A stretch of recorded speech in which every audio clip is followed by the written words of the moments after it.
In this video, you will learn how to hide columns in Microsoft Excel. You will learn two easy methods. Firstly, I want to hide a column which is the B column. Select that particular column by clicking on these letters. Now you can see here the B column is selected. Now right click and you will find the option of hide. Click on this and you can see here the column B is hidden now. Now this is not deleted but it is hide, but if you take the print of this sheet, this will not print out.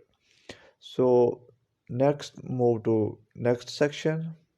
If this video is helpful for you, then please like this video and subscribe our channel for more informative videos. Now if you want to hide two columns which are consecutive, for example I want to hide the column B and C. Firstly, I will select B column by click on this alphabet B. I will hold the shift key and I will select second column.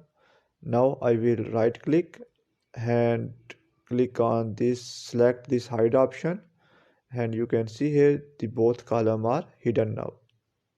Secondly, if you want to hide the two columns which are not consecutive, how you can do that? Simply select column A and I want to hide the column number C as well. I will hold Control key and select column C. Remember, when there are consecutive columns, you will use the shift key, and when the columns are not consecutive, you will use the control key to select multiple columns. After selecting multiple columns, right click, and I will use the second method instead of this. I will go to home, and in home you will find the option of format. In format there is the option of hide and unhide, and I will use hide column option. Now you can see here the both columns are hidden now. So that's the end of this video. Thanks for watching this video. Goodbye.